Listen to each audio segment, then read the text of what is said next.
Hello అండి, నమస్తే. Welcome to Suji kitchen recipes. ఈరోజు ఒక మంచి snack recipe potato spring rolls అయితే చేసి చూపించబోతున్నాను. వీటి టేస్ట్ అయితే కరకరలాడుతూ చాలా బాగుంటాయి. మరి వీటిని ఎలా చేయాలి ఇప్పుడైతే వీడియోలోకి వెళ్ళి చూసేయండి. ముందుగా ఇలా ఒక గిన్నె తీసుకోండి. ఇందులోకి ఒక కప్పు మెజర్మెంట్తో 1.5 కప్పు వరకు మైదా పిండిని వేసుకోండి. మీరు ఈ మైదా పిండి ప్లేస్లో గోధుమ పిండినైనా యూస్ చేసుకోవచ్చు.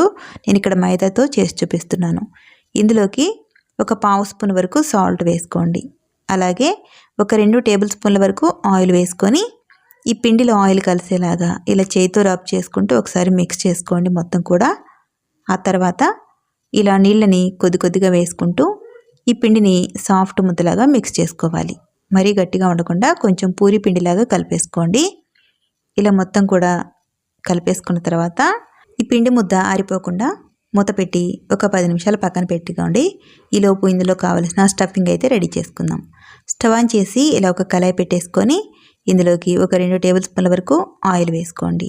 ఆయిల్ కొద్దిగా వేడెక్కిన తర్వాత ఒక అర స్పూన్ వరకు జీలకర్ర వేసుకోండి ఇందులోకి. అలాగే సన్నగా తరిగిన ఒక 2 పచ్చిమిర్చిల్ని ఇలా వేసేసుకోండి. ఇందులోనే ఒక అంగుళం వరకు అల్లం ముక్కని ఇలా తురిమి వేసుకోండి. ఇలా వేసిన తర్వాత ఇవి కొద్దిగా వీటిని వేగనివ్వండి. 1 నిమిషం పాటు ఇలా వేగిన తర్వాత ఒక పెద్ద సైజు ఉల్లిపాయని ఇలా సన్న ముక్కలుగా తరిగి వేసేసుకోండి. ఇలా ఉల్లిపాయ ముక్కలు వేసిన తర్వాత వీటిని ఒకసారి కలిపేసుకుందాము. మంటని సిమ్లో పెట్టేసుకొని 1 నిమిషం పాటు ఇలా కలిపేసుకోండి. ఈ ఉల్లిపాయలు వేగాల్సిన అవసరం లేదు, ఇలా పచ్చిగా ఉంటేనే బాగుంటాయి. ఇలా 1 నిమిషం కలుపుకున్న తర్వాత ఇప్పుడు ఇందులోకి ఒక పావు స్పూన్ వరకు పసుపు, ఒక అర స్పూన్ వరకు కారం పొడి వేసుకోండి.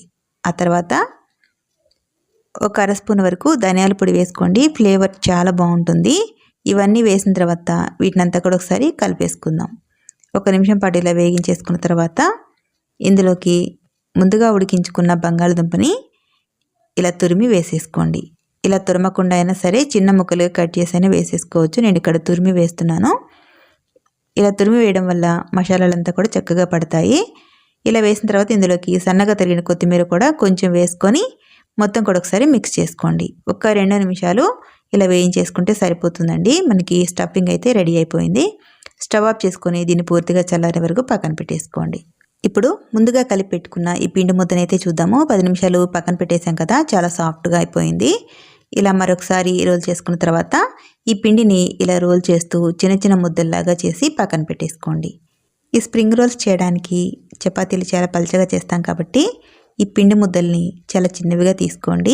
ఇలా చిన్నవిగా చేసి ఇలా మొత్తం కూడా ఒకసారి రౌండ్గా చుట్టేసుకొని ఒక పిండి ముద్దను తీసుకొని పొడి పిండి చల్లుకొని వీటిని ఇప్పుడు చపాతీలాగా రోల్ చేసుకుందాం. మిగిలిన పిండి ఆరిపోకుండా మూత పెట్టి పక్కన పెట్టేసుకోవాలి. ఇప్పుడు ఈ పిండి ముద్దని పొడి పిండి చల్లుకుంటూ ఇలా చపాతీలాగా పల్చగా రోల్ చేసుకోవాలి. మందంగా ఉండకూడదండి, వీలైనంత పల్చగా ఇలా స్ప్రెడ్ చేసుకోవాలి. చూడండి, మనం చపాతీ సైజులో చేసేసుకుంటే సరిపోతుంది. మరీ పెద్దగా ఉండదు, మరీ చిన్నగా ఉండదు. ఈ సైజులో ఇలా పల్చగా రెడీ చేసేసుకోవాలి. అన్ని పిండి ముద్దలు కూడా ఇదే విధంగా పొడి పిండి చల్లుకుంటూ ఇలా రోల్ చేసేసుకొని ఒక ప్లేట్లోకి పెట్టేసుకున్నారంటే ప్రిపేర్ చేసుకోవడం చాలా ఈజీగా అవుతుంది. ఇవి ఒకదానికొకటి అంటుకోకుండా మధ్యలో పొడి పిండి చల్లుకుంటూ వేశారంటే షీట్స్ వచ్చేసి అంటుకోకుండా ఉంటాయి. ఇప్పుడు వీటిని స్టఫింగ్ వేసి స్ప్రింగ్ రోల్స్ అయితే ప్రిపేర్ చేసుకుందాము. ఇలా ఒక చపాతీని వేసేసి దీంట్లోకి ముందుగా రెడీ చేసి పెట్టుకున్న ఆలు స్టఫింగ్ ఉంది కదా, ఇలా ఒక స్పూన్ వరకు వేసేసుకోండి, పెద్ద స్పూన్ వరకు. ఇలా మొత్తం సెట్ చేసుకున్న తర్వాత ఇక్కడ వీడియోలో చూపిస్తున్న విధంగా సైడ్ అంచులు ఇలా ముందుగా క్లోజ్ చేసుకోవాలి. ఇలా క్లోజ్ చేయడం వల్ల స్టఫింగ్ అనేది బయటికి రాకుండా ఉంటుంది. ఆ తర్వాత ఇక్కడ చూపిస్తున్నాను చూడండి, ఇలా రోల్ చేసుకోవాలి. ఇలా మొత్తం కూడా రోల్ చేసేసుకొని చివరి అంచు ఉంది కదా, దీనికి లైట్గా వాటర్ అప్లై చేసేసుకోవాలి. ఇలా వాటర్ అప్లై చేసి ఇలా రోల్ చేసామంటే పూర్తిగా అతుక్కుంటుంది, స్టఫింగ్ అనేది బయటికి రాకుండా ఉంటుంది. చూసారు, ఇలా స్క్వేర్ షేప్లో వచ్చేలాగా రోల్ చేసుకోవాలి. ఇలా మొత్తం కూడా ఇదే విధంగా రెడీ చేసుకున్నారంటే స్ప్రింగ్ రోల్స్ అయితే రెడీ అయిపోతాయి. అన్నీ ఒకేసారి చేసుకొని ఇలా ప్లేట్లోకి పెట్టేసుకుంటే ప్రిపేర్ చేసుకోవడం చాలా ఈజీ అవుతుంది. ఇప్పుడు వీటిని ఫ్రై చేసుకుందాం. ఇవి పక్కన పెట్టేసుకొని ఇప్పుడు స్టవ్ ఆన్ చేసి ఇలా ఒక ప్యాన్ పెట్టేసుకోండి. షాలో ఫ్రై చేసి చూపిస్తున్నాను. ఆయిల్ వచ్చేసి ఇలా కొద్దిగా వేసేసుకోండి. వేసిన తర్వాత ఆయిల్ వేడెక్కిన తర్వాత మంటని మీడియం ఫ్లేమ్లో పెట్టేసుకొని ప్రిపేర్ చేసి పెట్టుకున్న ఈ స్ప్రింగ్ రోల్స్ని కళాయిలో సరిపడినన్ని వేసేసుకోండి. నేను ఇక్కడ 3 వరకు వేస్తున్నాను. ఇలా వేసిన తర్వాత మీడియం ఫ్లేమ్లోనే ఒకవైపు కొద్దిగా ఫ్రై అవ్వనివ్వండి. ఇలా ఒకవైపు కొంచెం వేగిన తర్వాత ఇలా స్పూన్తో కదుపుతూ రెండో వైపు టర్న్ చేసుకోండి. హై ఫ్లేమ్లో ఫ్రై చేస్తే తొందరగా మాడిపోతాయండి. ఇలా చిన్న మంట మీదనే షాలో ఫ్రై చేసేసుకోవాలి. ఇలా రెండు వైపులా కలుపుతూ ఫ్రై చేసుకున్నారంటే మంచి గోల్డ్ కలర్ వచ్చేస్తాయి. ఇలా వేగిపోతే సరిపోతుంది. ఇప్పుడు వీటిని తీసుకొని వేరే ప్లేట్లోకి పెట్టేసుకోవడమే. ఇలా ఒక్కొక్కటిగా తీస్తూ ఇలా జాలి గరిటెలు వేశారంటే ఎక్స్ట్రా ఆయిల్ ఏమైనా పోతుందండి. ఇవి నార్మల్గానే ఆయిల్ చాలా తక్కువగా అబ్జర్వ్ చేసుకుంటుంది. మనం డీప్ ఫ్రై చేయలేదు కదా, షాలో ఫ్రై చేసాము. ఆయిల్ చాలా లైట్గా పీల్చుకుంటుందండి. చూసారా, చాలా కలర్గా మంచిగా ఫ్రై అయిపోయాయి. వీటిని ఇప్పుడు సర్వింగ్ బౌల్లోకి వేసేసుకోవడం. మిగిలినవన్నీ కూడా ఇదే విధంగా రెడీ చేసుకున్నారంటే ఎంతో టేస్టీగా క్రిస్పీగా కరకరలాడే ఆలు స్ప్రింగ్ రోల్స్ అయితే రెడీ అయిపోయాయి. చూడడానికి చాలా కలర్ఫుల్గా ఉన్నాయి కదా, టేస్ట్ కూడా అంతే బాగుంటాయి.